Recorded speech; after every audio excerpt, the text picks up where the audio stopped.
আসসালামু আলাইকুম রহমতুল্লাহি ওয়া বারাকাতুহু। কেমন আছেন সবাই? আমি সাইদুল ইসলাম, আশা করি সবাই ভালো আছেন। 13th জেনারেশন ফাইনালি অনেকটা লেট, তাই না?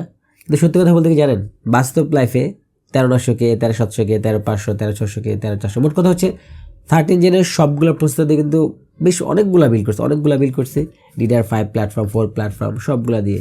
কিন্তু আনফর্চুনেটলি আমার এখানেই বিল করা হয় নাই। আজকে ফার্স্ট বিল বলতে পারেন কি আজকে ফার্স্ট বিল আর কি 13 জনের।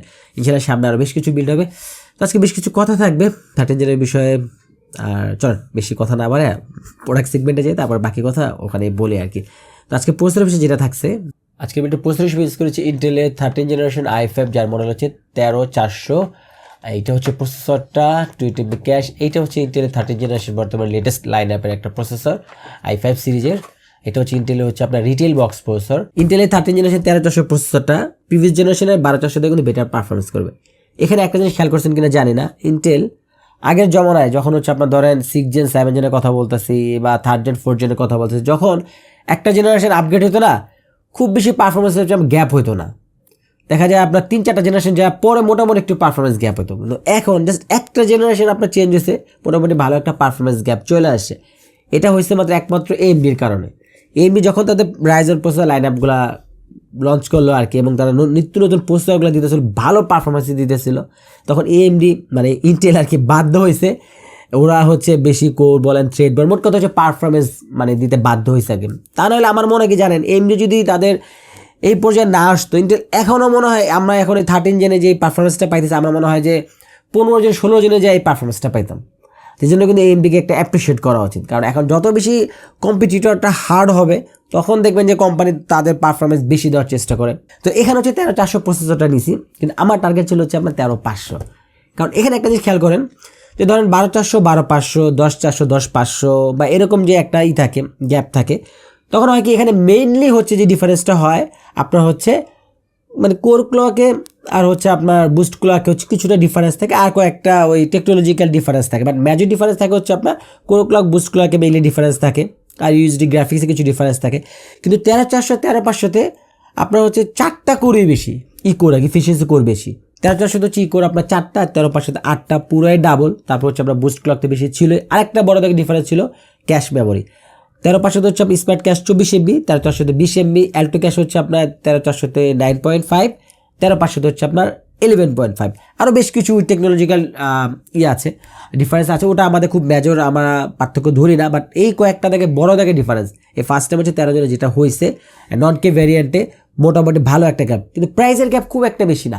এটা 27,000 টাকা বর্তমানে সেল হচ্ছে, আর ওইটা সেল হতেছিল আপনার 28,500 29,000 টাকা, 2,000 টাকার মতো একটা গ্যাপ আর কি। 13,400 যে বর্তমান প্রায় 27,000 টাকা, এটা আমার কাছে একটু বেশি মনে হয়েছে, বাট এটা দামটা কমবে, 2 মনে দাম কমবে।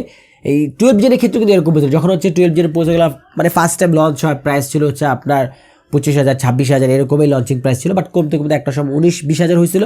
কিন্তু এখন আবার দামগুলো একটু বাড়ছে, এখন হচ্ছে 12 একটু শর্টেজ চলতেছে, এই জন্য প্রাইসটাও বেশি, দেখা যায় আপনার 22,000 টাকার আশেপাশে চলতেছে, এই জন্য এটার দামও বেশি। বাট আশা করা যায় ভবিষ্যতে হচ্ছে আপনার 13,400 দামটা কমবে। সেটা ছিল প্রসেসর, তারপর ছিল হচ্ছে আপনার মোবো। আমি যে কথাটা বলছিলাম, সবসময় বলি আর কি, যে একটা বেটার প্রসেসরের জন্য বেটার মোবো সবসময় রিকমেন্ডেড, বিশেষ করে লেটেস্ট জেনারেশন সব প্রসেসরের ক্ষেত্রে। 12 জনের যেটা ছিল, 13 জনের সেটা আরও বেশি। দেখেন 12 জনের i5 থেকে 13 জনের i5 কনফিগার আরও বেশি, তার মানে কি ওর পাওয়ার কনজাম্পশন একটু বেশি হবে, ওর বোল্ট বা আরও জিনিসপত্র একটু বেশি নিবে, একটু পাওয়ার হাঙ্গরি হবে। যদি আর বেটার পারফরমেন্স করতে হয়, একটা প্রসেসর যদি বেটার পারফরমেন্স করো, কিন্তু বেটার জিনিসপত্র দিতে হইব, তাহলে তো ভালো পারফর্ম করতে পারবো না। এই জন্য 12 জেনারেশনের মধ্যে 13 জেনারেশন আপনি আপনার প্রসেসর যদি 100% পারফরমেন্সটা চান বা ম্যাক্স লোডে 100% পারফরমেন্সটা চান, সেক্ষেত্রে আপনাকে অবশ্যই একটা ভালো মোবো পেয়ার করতে হবে। এখানে মোবো যেটা দিচ্ছে সেটা হচ্ছে গিগাবাইটের B660M গেমিং এক্স DDR4 প্ল্যাটফর্মে, এটার প্রাইস হচ্ছে 17,300-400 টাকা। এখন দেখেন, আমাকে একটা কোয়েশ্চেন করেন অনেকে, যে ভাই কোন ব্র্যান্ডের মাদারবোর্ড ভালো, কোন ব্র্যান্ডের র্যাম ভালো, কোন ব্র্যান্ডের পাওয়ার সাপ্লাই ভালো, কোন ব্র্যান্ডের SSD ভালো। আমার অ্যান্সারটা কী হয় জানেন, আমরা যে ভুলটা করি, প্লিজ আপনারা করবেন না। আপনারা কখনো ব্র্যান্ড টু ব্র্যান্ড কম্পেয়ার করবেন না, আপনারা সবসময় মডেল টু মডেল কম্পেয়ার করবেন। হ্যাঁ, সোশ্যাল প্ল্যাটফর্মে আপনি বহুত কিছু পাবেন, যে আপনি ধরেন একটা ওপিনিয়নের জন্য ভোটিং পুল করলেন, যে ভাই এই 3টা আমি মোবো দিলাম, কোনটা মোবোটা ভালো হবে, দেখবেন আপনি কম বেশি সবাই রিকমেন্ড করবে, হয়তো কেউ এটা কেউ এটা। এটা হয় কি, যে যেটা ব্যবহার করে সে সেটা রিকমেন্ড করে ওভারঅল। কিন্তু আপনি চিন্তা করে দেখবেন, ধরেন 3-4টা কোম্পানি মাদারবোর্ড বানায়, হাতে গোনা 3-4টাই তো বানায়, এরা দেখবেন সবাই কিন্তু ভালো বোর্ড বানায়, লো থেকে হাই।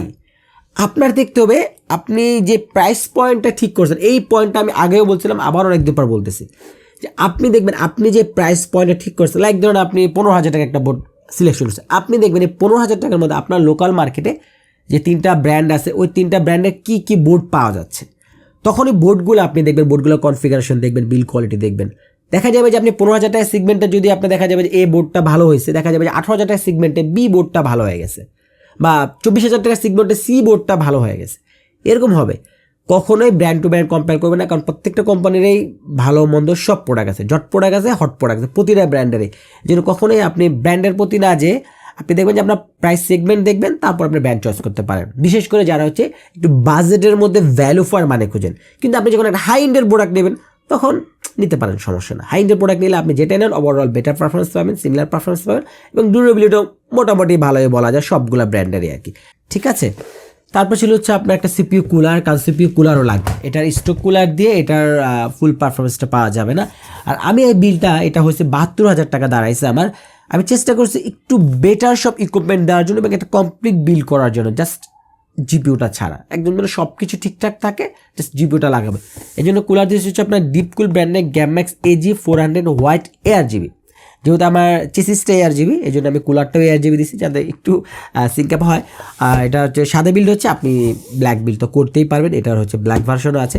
এটার প্রাইস হচ্ছে আপনার 2600 টাকা। তো 2600 টাকার মধ্যে আপনার এই প্রসেসরের জন্য এটা দিতে পারেন। আর এটা কীরকম কী পারফরমেন্স আসে, এটা তো আপনার পারফরমেন্স বেঞ্চমার্কে দেখতে পারবেন, ওখানে বিস্তারিত কথা হবে। তারপর ছিল র্যামটা অনেক দিন পর ইউজ করলাম আমি, ঠিক আছে। সেটা হচ্ছে আপনার G.Skill-এর Trident Z 8GB CL16 দুইটা স্টিক।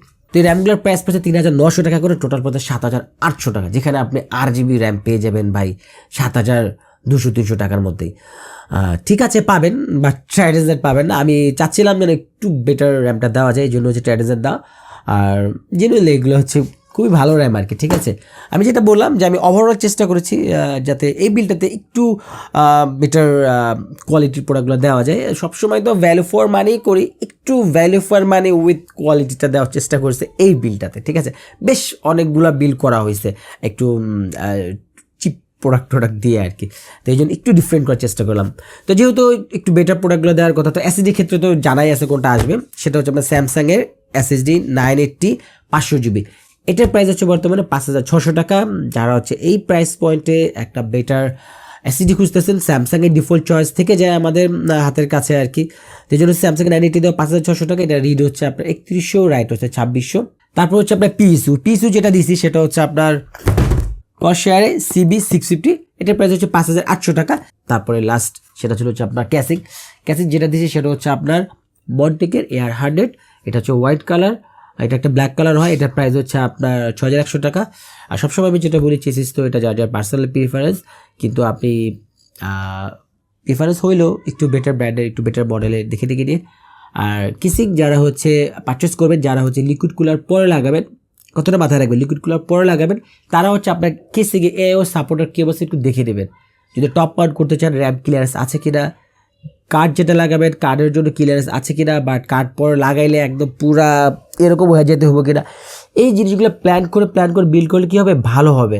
তাহলে অনেক সময় দেখা যায় সে পিসি বিল্ড করছে, কিন্তু 6 মাস 1 বছর পর পিসিটা আপগ্রেড করবে, তখন তার খুব হ্যাসেল পোহাইতে হয়, এটা করা যায় না তো এটা করা যায়। তো আমরা যেন অবশ্যই পিসিগুলো বিল্ড করার সময় একটু বুঝে শুনে বিল্ডগুলো করি, এবং ভালো একটা কনসালটেন্ট নিয়ে পিসিটা বিল্ড করলে আপনার জন্য ভালো হয়। ভালো কনসালটেন্ট নেবেন, তাহলে আপনার জন্য ভালো হবে আর কি। তো চলেন পিসিটা বিল্ড করি, তারপর হচ্ছে পারফরমেন্স রেজাল্টগুলো দেখি আর কি, ঠিক আছে। বিসমিল্লাহ।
এটা হচ্ছে মাদারবোর্ডের বায়োস, এটা হচ্ছে ইজি মোডে আছে, এখানে কিছু ইনফরমেশন দেখতে পারবেন। আর মাদারবোর্ডের বায়োসটা এই মুহূর্তে হচ্ছে F221 আছে, এটা আমি আপডেট করে দিছি। এটাই হচ্ছে মাদারবোর্ডের সর্বশেষ বায়োস ভার্সন। এখানে আমি জাস্ট হচ্ছে র্যামটা এক্সএমপি করছি, আর আমি এই মাদারবোর্ডে কোনো বায়োসে কোনো সেটিংসটা হচ্ছে চেঞ্জ করি নাই। F2 চাপ দিলে কিবোর্ড থেকে আপনি অ্যাডভান্স মোডে যেতে পারবেন, এখান থেকে হচ্ছে আপনার টুইকারে গেলে বিভিন্ন সেটিংস পাবেন, বাট আমি কোনো সেটিংসগুলো চেঞ্জ করি না। দেখেন আমরা যে ওভারক্লকের যে বিষয়টা আসি বা বায়োস সেটিংসের বিষয়টা আসি, মাদারবোর্ডের যে কোনো পারফরমেন্স ইস্যু টাইপের যদি কোনো সেটিংস চেঞ্জ করতে হয়, সেটা করার আগে নিয়ম হচ্ছে আপনি আপনার স্টক সেটিংসের বেঞ্চমার্কটা করে রেজাল্টগুলো লিখে রাখবেন, তারপর আপনি একটা করে সেটিংস চেঞ্জ করবেন এবং আপনি আবার বেঞ্চমার্ক করে দেখবেন। যদি দেখেন যে আপনি স্টক সেটিংসে এবং আপনি সেটিংসে চেঞ্জ করার পরে একই পারফরমেন্স পাচ্ছেন, তাহলে অবশ্যই আপনি স্টক সেটিংসে চালাবেন। কিছু কিছু ক্ষেত্রে দেখা যায় সেটিংস চেঞ্জ করবে পারফরমেন্স ওটা ড্রপ করে, তো এরকমটাও যদি হয় আপনি হচ্ছে অবশ্যই ডিফল্ট সেটিংসে চালাবেন।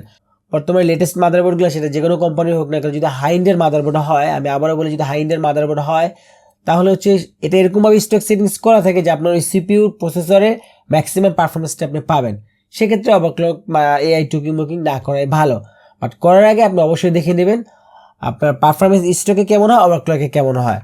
সিমিলার হলে আপনি স্টক সেটিংসে চালাবেন, কারণ আপনি যখন ওভারক্লক করবেন এক্সট্রা ভোল্টেজ দেবেন, আরও যদি বিভিন্ন সেটিংস চেঞ্জ করেন তাহলে সিস্টেম স্টেবিলিটি প্লাস হচ্ছে সিস্টেমের লংজেভিটির উপরে ইম্প্যাক্ট পড়ে আর কি। ঠিক আছে, তো দেখতে পাচ্ছেন background already C11 R23 running. তো এখানে হচ্ছে প্রথমে সিপিইউ ভি কোড যেটা দেখাচ্ছে ভ্যালু 1.1 আর কি, এটা ম্যাক্স দেখাচ্ছিল 1.18। যারা হচ্ছে ম্যানুয়ালি ওভারক্লক করবেন সিপিইউ ভি কোড কিন্তু অনেক ইম্পর্টেন্ট, এটা যদি আপনি ওভার ভোল্টেজ দেন প্রসেসরটা আপনার ড্যামেজ হয়ে যাবে। তো এটা দেখাচ্ছিল এটা আমার সিপিইউ ফ্যানটা এই মুহূর্তে হচ্ছে 1700 RPM ঘুরতেছে, যেহেতু ম্যাক্স লোডে আছে। আর এটা কিন্তু আমি স্টক সেটিংসে চলতেছে আমার এই এটা আর কি, মাদারবোর্ডটা বা সিস্টেমটা বলতে পারেন আর কি। এখানে সিপিইউ হচ্ছে প্যাকেজ টেম্পারেচার দেখাচ্ছে আপনার 63, ম্যাক্স দেখাচ্ছিল 66।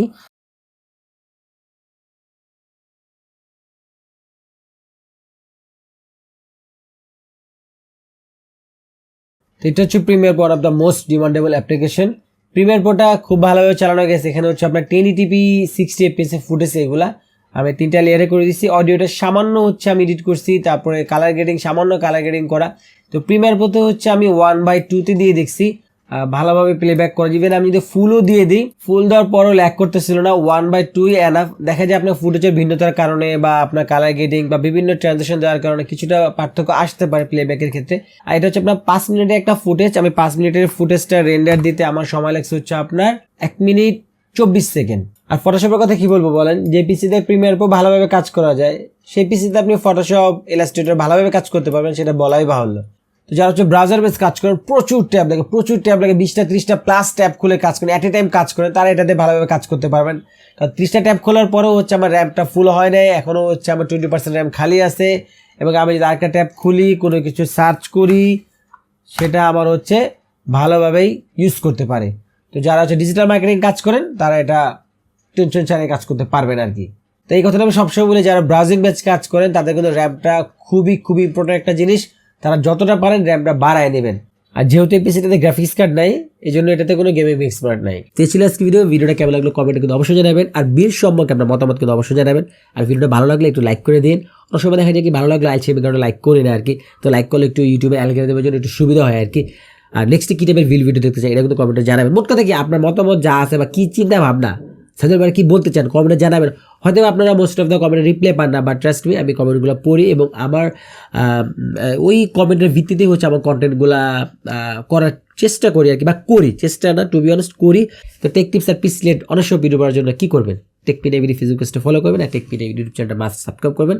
আজকে আমি দেখে বিদায় নিচ্ছি, দেখা হচ্ছে নতুন ভিডিওতে। আমি সাজুল ইসলাম, আল্লাহ হাফেজ।